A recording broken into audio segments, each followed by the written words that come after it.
Defende eleição direta para a escolha do governador do Rio. O JN começa às 8h30, hora de Brasília. Não perca. Boa noite. Defesa Civil mantém interdição em área onde casas desabaram após chuva no bairro do Recife. 2 pessoas morreram. No bairro de Cajueiro, na Zona Norte, bombeiros resgatam moradores que ficaram ilhados às margens do rio Capibaribe. Canal do Fragoso transborda mais uma vez e água invade ruas de Olinda. Moradores de vários bairros sofrem com alagamentos. Explosão em rede de distribuição de energia assusta moradores e deixa mais de 50 mil casas sem luz na capital. Falta de energia elétrica também provocou transtornos para comerciantes e empreendedores. Muita gente ficou no prejuízo. Ao vivo do Centro de Monitoramento e Alerta da Defesa Civil do Estado, as informações atualizadas da chuva em Pernambuco. E a gente traz a previsão da PAC para esta noite e para amanhã na região metropolitana e no interior. Saiba se a chuva continua.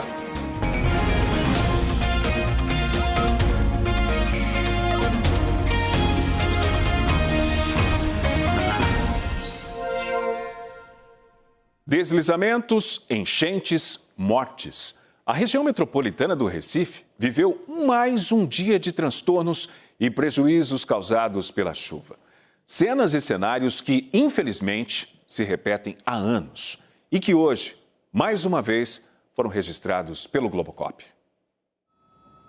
Esta é a Avenida Mascarenhas de Moraes, na Imbiribeira, zona sul do Recife. Pela manhã foram 12 pontos de alagamento em diferentes trechos da via, uma das que sempre sofrem com as cheias. Dá para ver os veículos passando com dificuldade pelas faixas centrais da pista, onde o nível da água estava um pouco mais baixo. Perto dali, a Avenida Recife também estava tomada pela água. Outra cena que mostramos a cada chuva forte que atinge a cidade.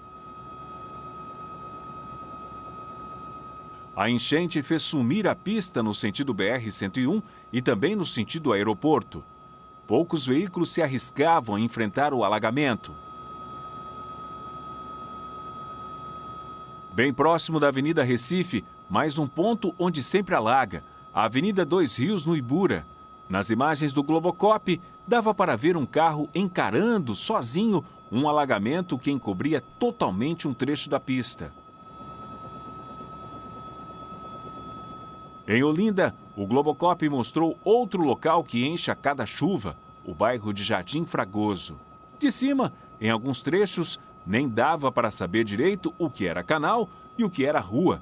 Estava tudo tomado pela água, apesar da obra que promete acabar com os alagamentos na região. Na comunidade do Pilar, no centro do Recife, os moradores ainda estão assustados com o desabamento de um conjunto de casas que deixou 2 pessoas mortas. Toda a área foi interditada pela Defesa Civil. Um dia de tristeza para a comunidade do Pilar. Nos escombros, objetos e lembranças das vítimas do desabamento. Depois do acidente, moradores perceberam que a cachorra Branquinha, que vivia em uma das casas que desabou no entorno do casarão, estava presa. O corpo de bombeiros foi acionado e durante 20 minutos trabalhou no resgate da cadelinha, que perdeu os tutores com a tragédia. Branquinha saiu dos escombros e foi acolhida pelos moradores. Recebeu água e comida e foi encaminhada ao Hospital Veterinário do Recife.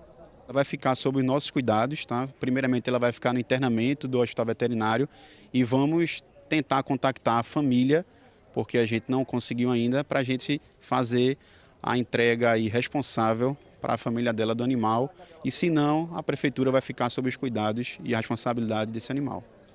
A área foi isolada pela Defesa Civil do Recife, pois há riscos de novos desabamentos. Mas no início da tarde, algumas pessoas retiraram madeiras e objetos que estavam no casarão e nas casas vizinhas, que também foram interditadas. Um grupo queimou parte desses materiais em sinal de protesto na Avenida Cais do Apolo, em frente à prefeitura. Eles pediam moradia. creche escola do Pilar, que fica em frente à área que desabou, se tornou um abrigo temporário para os moradores das casas vizinhas. A Defesa Civil recomendou que essas pessoas saíssem dos imóveis porque a estrutura de todo o quarteirão corre riscos. Vem um trabalho sendo feito de sensibilização, tentando fazer com que as pessoas saíssem. Então, muitas saíram, muitas foram entrar no auxílio moradia, outras foram indenizadas. Contudo, algumas ofereceram resistência. Nessa resistência, entramos com o poder de polícia para que o processo administrativo, para que essas pessoas saíssem dos seus locais. Contudo, ainda houve resistência e aí houve a necessidade da Prefeitura entrar na Justiça. Contudo, a população ela recorreu dessa decisão, houve esse recorte e essa decisão ela foi suspensa. E aí eles voltaram? E aí eles na realidade nem chegaram a sair. Dona Iraci foi acolhida no abrigo temporário. Ela ouviu o estrondo causado pelo desabamento. Estava em casa, no banheiro. Aí foi quando desabou o telhado. O barulho do telhado. Foi muito forte. E deu para correr, né? Se eu não corresse, eu ia morrer. O desabamento aconteceu por volta das 8 horas da noite de ontem. Havia 4 moradores nas casas. Todos ficaram debaixo dos escombros.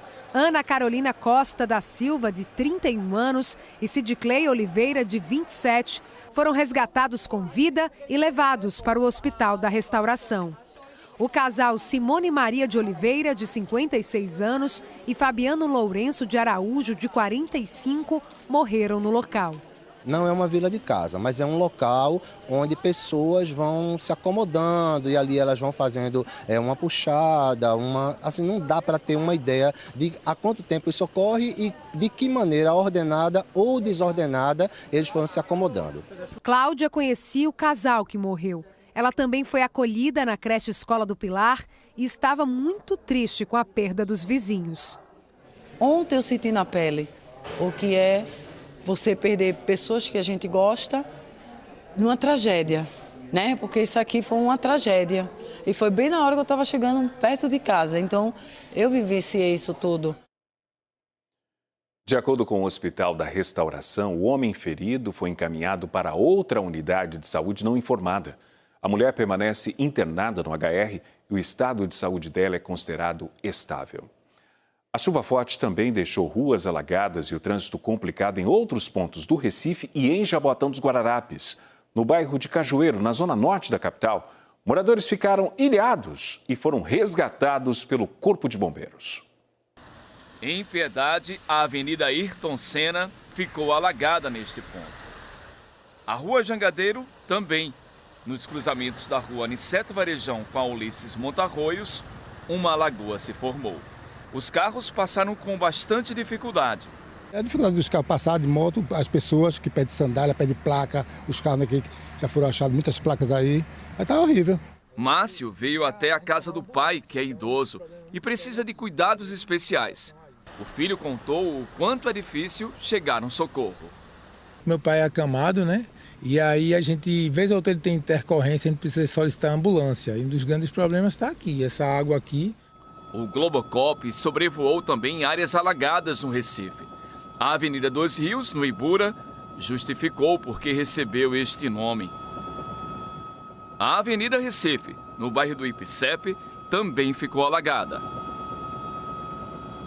Agora, a situação do bairro da Imbiribeira. Do alto e por terra. A Avenida Mascarenhas de Moraes virou rio. A esquina com a Rua Pampulha foi um dos pontos mais críticos. Alguns motoristas conseguiram vencer o alagamento e seguiram em direção ao aeroporto. Kleber estava a pé e preocupado para chegar ao trabalho. Eu vou ter que tirar o sapato, suspender a calça, passar nesse aguaceiro de todo jeito. Lá dentro eu lavo.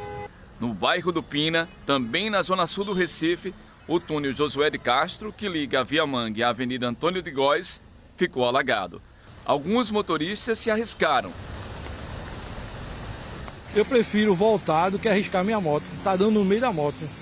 Na zona norte do Recife, no bairro de Cajueiro, os bombeiros resgataram 15 pessoas que moram em casas às margens do rio Beberibe. Eles usaram um bote na operação. A prioridade foi resgatar idosos, mulheres e crianças. A mulher de Vitor foi resgatada pelos bombeiros. Minutos depois, ele apareceu no fim da rua.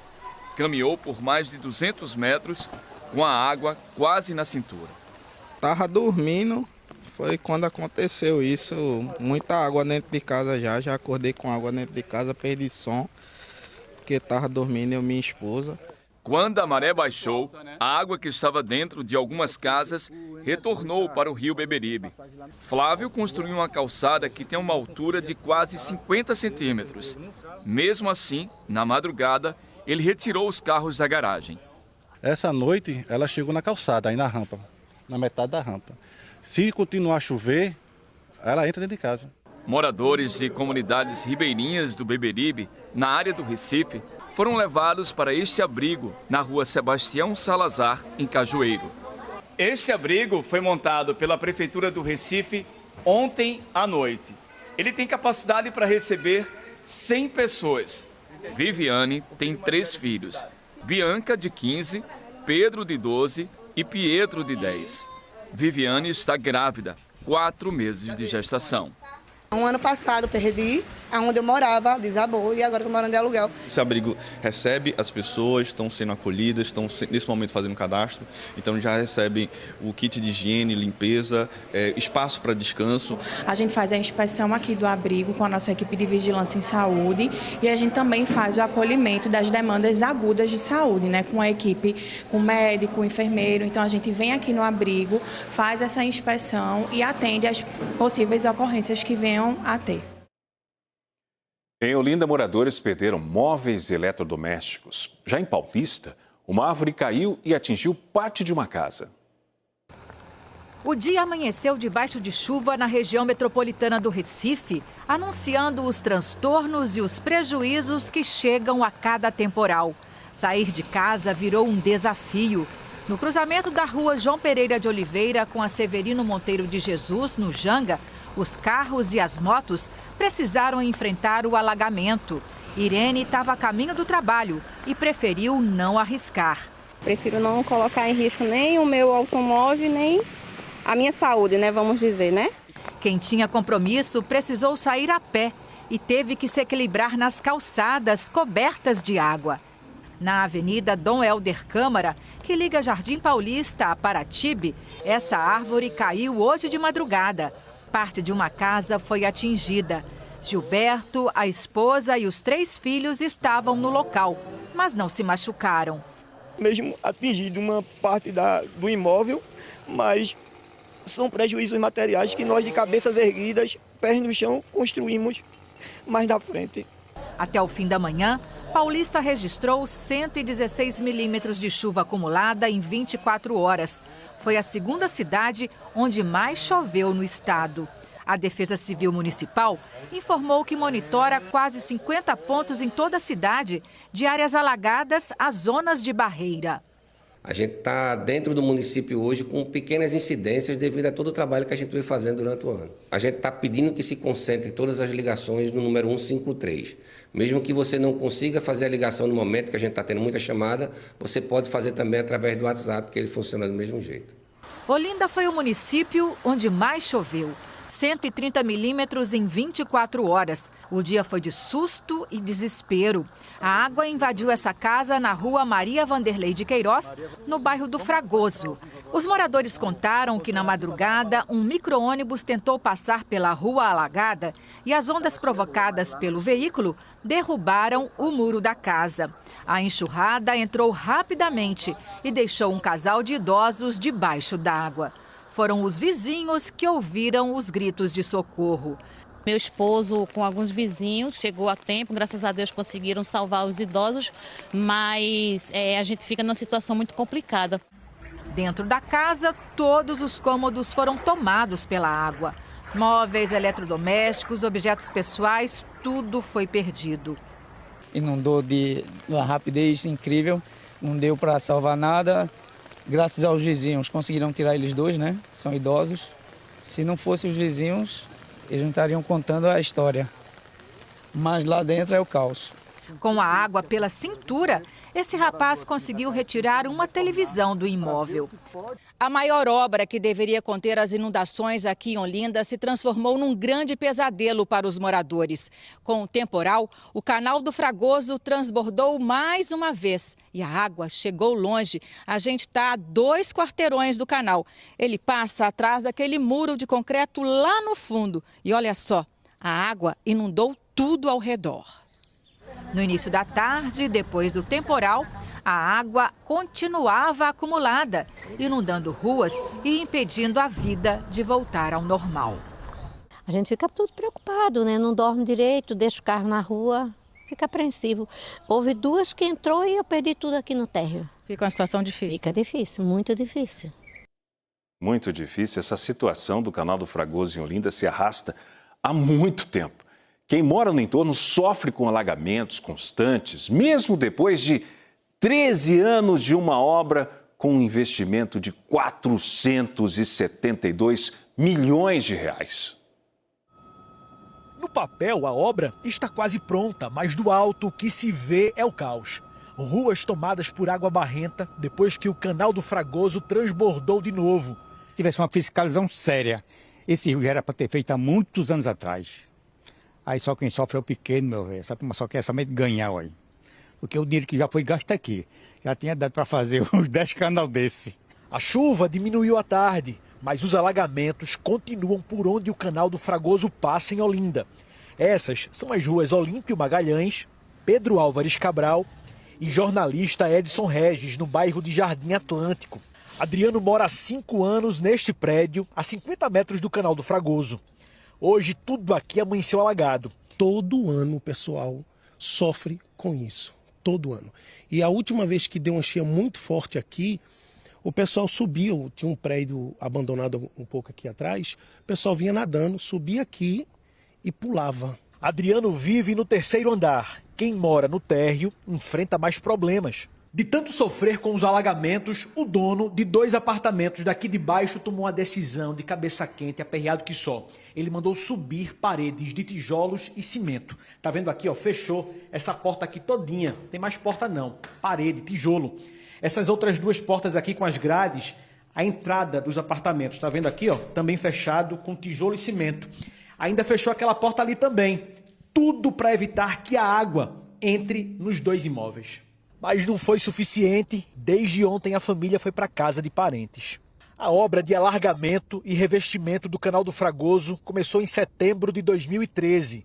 Contempla 4,5 km de extensão do canal, começando perto do terminal da PE 15, passando pelos bairros de Jardim Fragoso, Casa Caiada, Jardim Atlântico e Rio Doce, em Olinda, até chegar no Janga, em Paulista.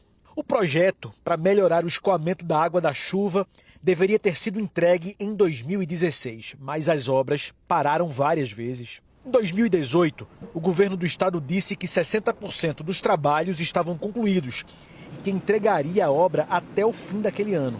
Em março de 2020, a primeira etapa foi concluída.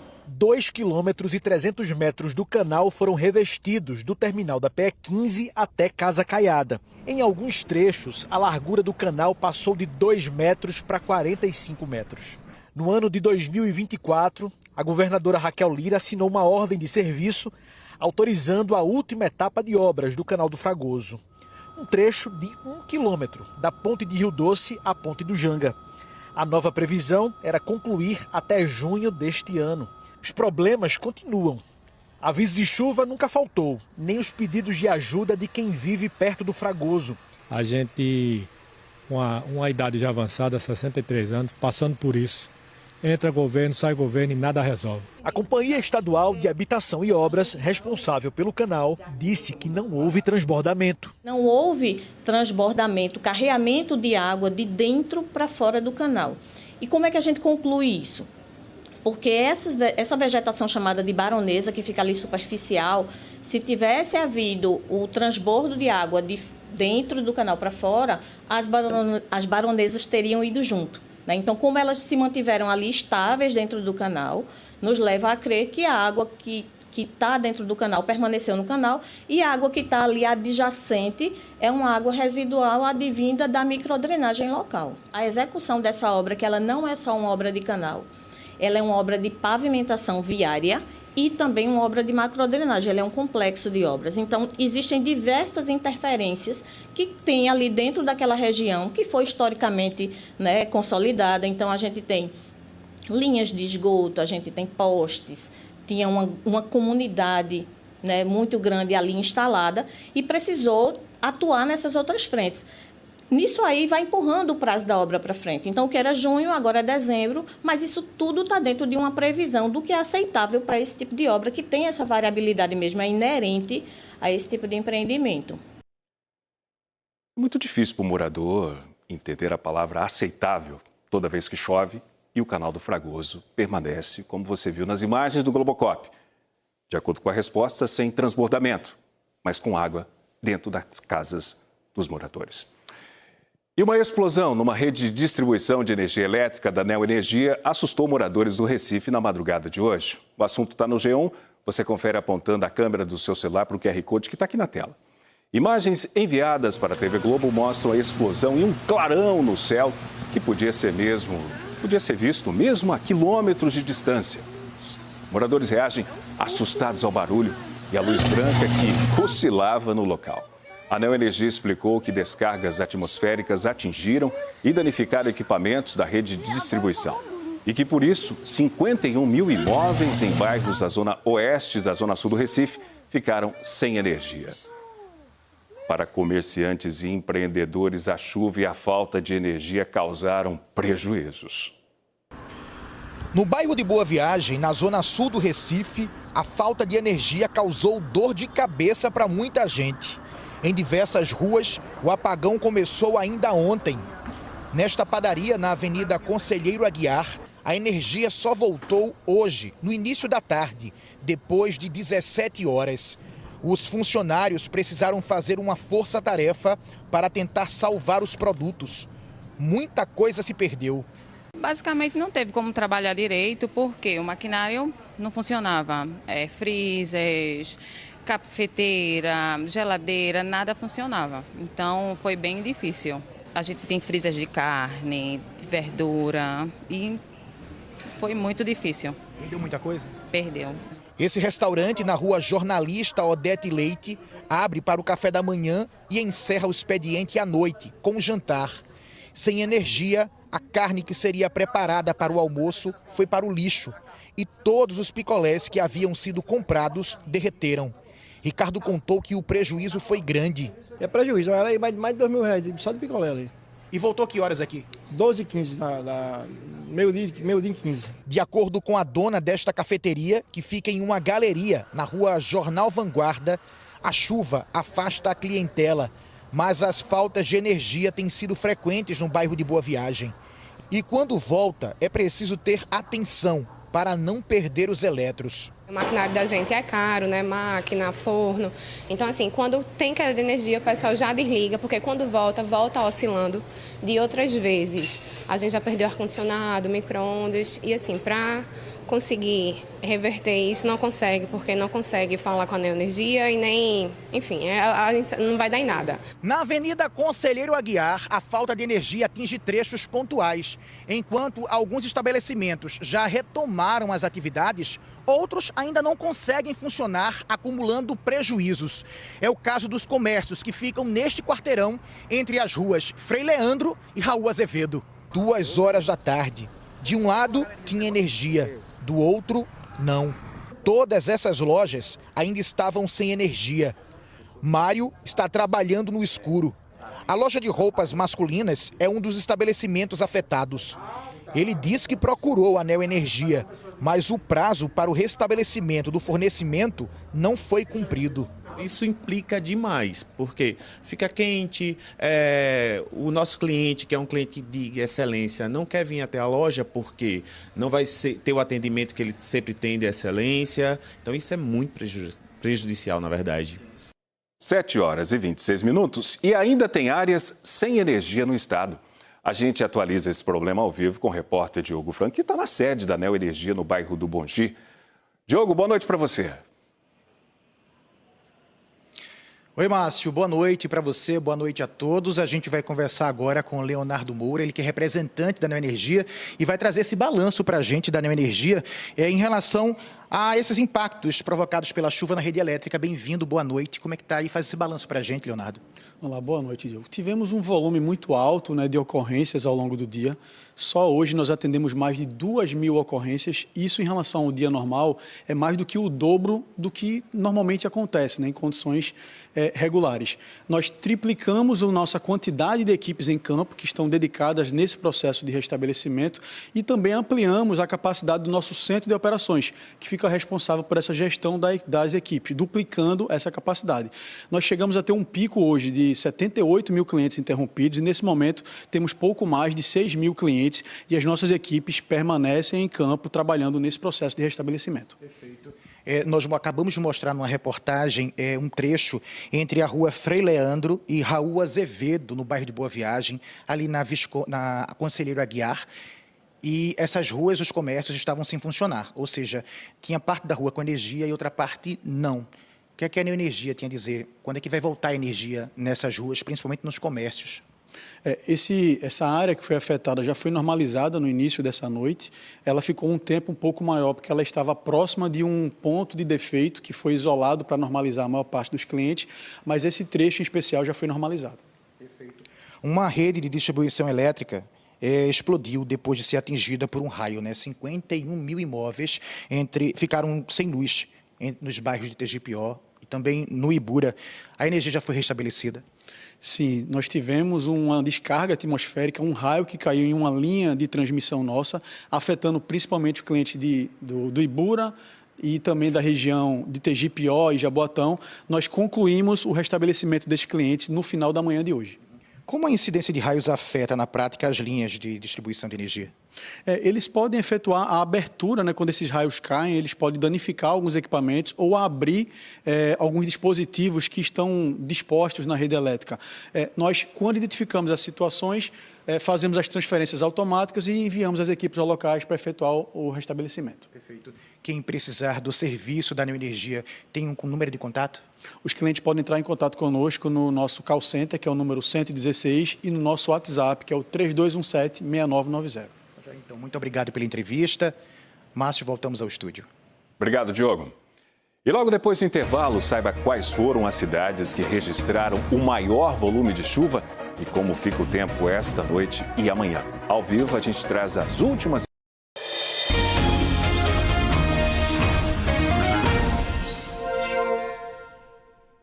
O Santa Cruz venceu o Itabaiana na estreia da Série C em um jogo marcado por problemas na Arena de Pernambuco. Era mais de um mês sem ver o Santa Cruz jogar. Uma segunda-feira de muita chuva, mais de 10 mil tricolores foram à Arena de Pernambuco para a estreia do time na Série C. Só que aos 9 minutos, a partida foi paralisada por causa de uma queda de energia. Depois que a energia voltou, o problema foi o gramado encharcado, por causa da chuva que não dava trégua. Foram 47 minutos de paralisação. Depois de tanto perrengue, o torcedor não poderia ir embora sem comemorar. Aos 25 minutos do segundo tempo, Marquinhos recebeu um cruzamento de Israel e cabeceou para fazer o gol da vitória do Santa Cruz. Secretários de Pernambuco pediram exoneração para disputar as eleições de outubro. Você acompanha a reportagem no G1 Pernambuco pelo QR Code que está aqui na tela. 8 auxiliares deixaram os cargos e novos nomes já assumiram as pastas. Na Secretaria de Meio Ambiente e Sustentabilidade de Fernando de Noronha, Nathalie Mendonça assume no lugar de Daniel Coelho. Outra informação que está aqui no G1, no Turismo e Lazer, quem entra é João Lucas, substituindo Caio Manissoba. A Secretaria de Desenvolvimento Profissional e Empreendedorismo passa a ser comandada por Diogo Alexandre, ex-prefeito de Xangrande. Na Secretaria da Mulher, Amanda Valença assume a pasta. Na Assistência Social, Combate à Fome e Políticas sobre Drogas, a nova titular é Andresa Pacheco. Já na Mobilidade e Infraestrutura, quem assume é Pedro Neves. Outra mudança envolve um remanejamento interno. Rodrigo Ribeiro assume o Desenvolvimento Urbano e Habitação, enquanto Simone Nunes passa a comandar a Secretaria de Projetos Estratégicos. As nomeações foram publicadas no Diário Oficial.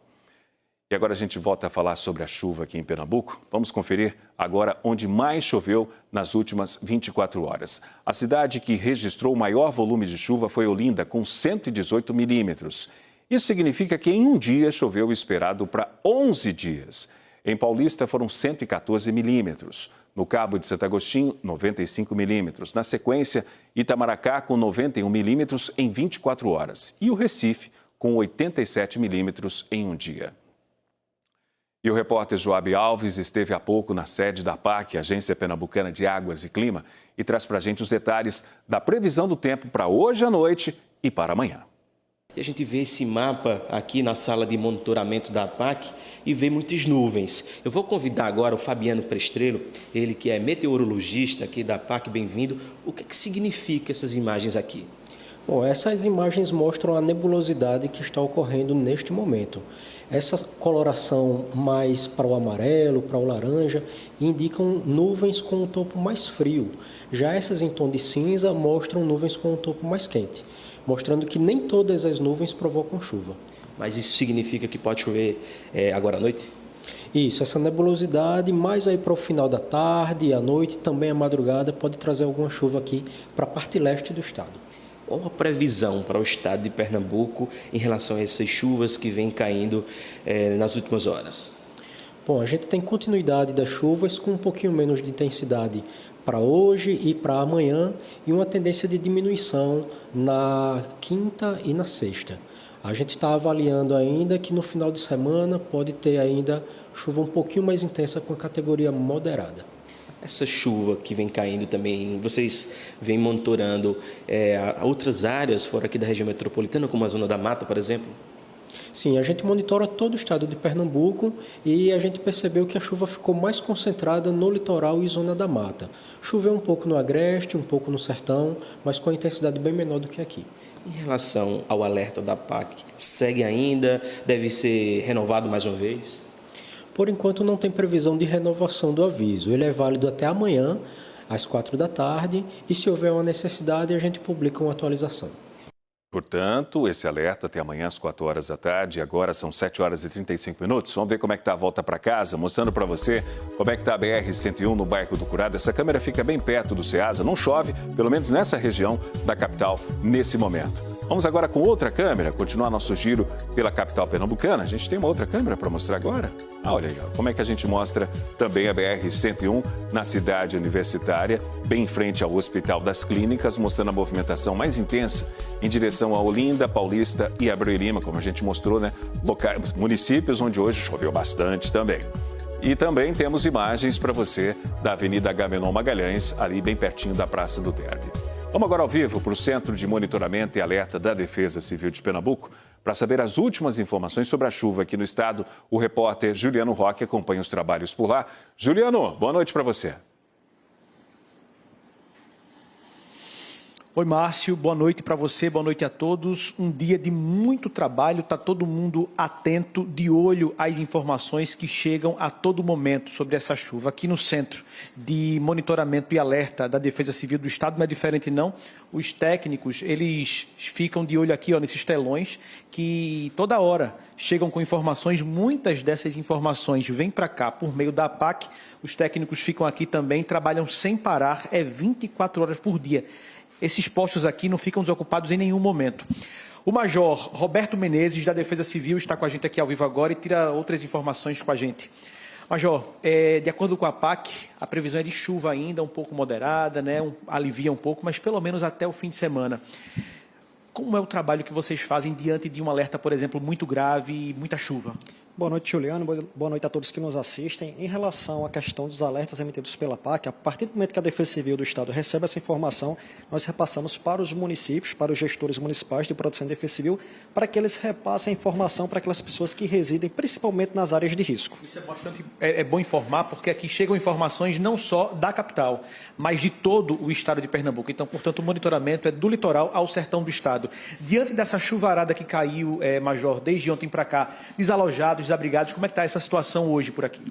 que foram repassados pelos municípios, nós temos 12 pessoas desalojadas, 8 em Belo Jardim, em virtude de um desabamento parcial de uma edificação, e 4 no município de Paulista, em virtude de uma vistoria preliminar que foi avaliado a existência de risco naquela edificação e, por segurança, foi feita a retirada dessas pessoas. Essas pessoas, elas vão para abrigos. Os abrigos, eles são de responsabilidade do Estado, do município. Como é feita também essa divisão? Pronto, pela legislação, a questão da administração e gestão de um abrigo é de responsabilidade do município. O Estado ele atua como uma forma suplementar, então o município ele é que tem a competência legal para colocar os abrigos e fazer a administração, e caso haja necessidade, pode pedir apoio à Defesa Civil Estadual para que a gente também possa atuar oferecendo materiais de ajuda humanitária. Ô Major, como esses alertas chegam até os moradores, e não só da região metropolitana, mas também de outras cidades, como o senhor citou agora, hein? A gente, na verdade, faz a emissão dos alertas via SMS ou WhatsApp, não só para os gestores municipais de proteção e defesa civil, mas também para autoridades do Estado, para que todos fiquem acompanhando a situação emergencial. Então, a partir do momento que a PAC encaminha o alerta para a Defesa Civil, nós encaminhamos para essas pessoas através desses números que os senhores podem encontrar no site da Defesa Civil de Pernambuco, o SMS, através do 4099 e também pelo WhatsApp, onde a gente faz o repasse dessas informações para que as pessoas elas fiquem cientes e assim elas possam atender as recomendações da Defesa Civil municipais. Eu vou pedir para que o senhor, por favor, repita o número de contato, aquele rápido, né, para que a pessoa não perca tempo e entre em contato logo com vocês. Perfeito. Em uma situação emergencial é importante que a população ligue para 199, então essa ligação vai cair aqui na Defesa Civil de Pernambuco, mas principalmente que liguem para as defesas civis dos seus municípios, até pela competência legal de dar a primeira ação de resposta numa situação de desastre. Major Menezes, muito obrigado pela entrevista, uma boa noite e bom trabalho para vocês. Márcio. Obrigado, Juliano. E nós ficamos por aqui. Obrigado por sua companhia. Para você, uma boa noite e até amanhã.